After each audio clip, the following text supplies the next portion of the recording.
David Muir has been tracking the tale of two elementary schools, 7 children lost at one, everyone getting out safe at the other. Good morning, David.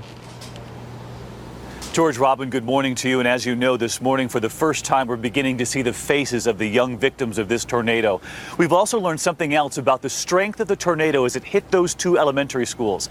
Take a look at this dramatic before and after. This is Briarwood Elementary, the before.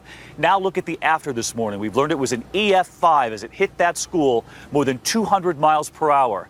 Plaza Towers, the second school, the before and the after. And of course, that's where we lost 7 children.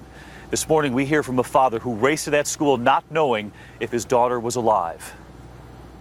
9-year-old Janae Hornsby, one of the children lost.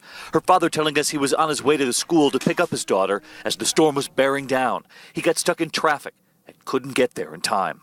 When I got to the school, it was completely gone. It was just rubble. There's no way to explain the anger and the sadness that I had all at one time.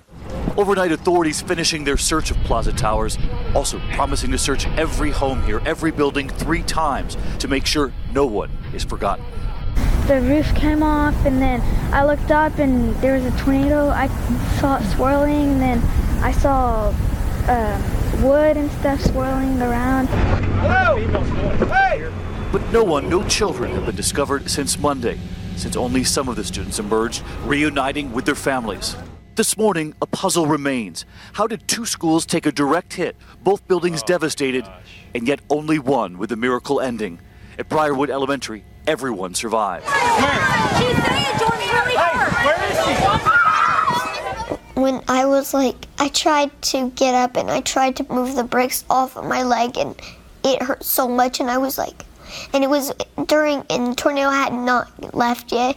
I was just screaming, help, my leg, and no one could hear me. Does that still ring in your ear, the children and what they were saying during all this? Just the crying that they want their moms.